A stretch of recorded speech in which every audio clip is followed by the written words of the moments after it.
Сәлеметсіздер ме, балалар? Бүгін қаңтардың 15-сі, сабақтың тақырыбы «Інім ән айтады». Братишка поет. Прежде чем начать новую тему, давайте вспомним диалог. Қайталау повторение.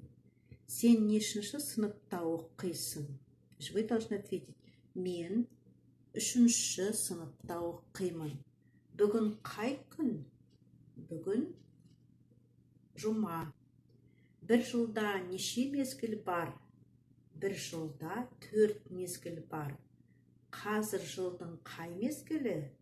Қазір жылдың қыс мезгілі. Қыста не болады? Қыста қар жауады. Қыста күн қандай болады? Қыста күн суық, салқын болады. Қыста балалар не тебеді? Қыста балалар шаңғы тебеді. Сен бос уақытында не істейсің? Мен бос уақытымда биге қатысамын, күреске қатысамын. Сағат нешеде түскі тамақ ішесің? Сағат 1-де түскі тамақ ішемін.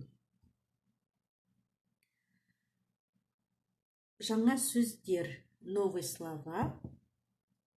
11-ші бет. Ән айту, петь песню. Дауыс, голос, звук. Ертегі, сказка. Қу түлкі, хитрая лиса. 11-ші бетте сөйлемдер бар, есіне сақта, запомни. Глаголы с личными окончаниями первого, второго, третьего лица.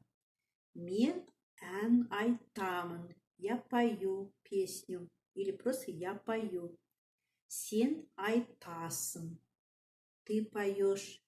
Сіз ән айтасыз, вы поете, вежливая форма. Ол ән айтады, он или она поет.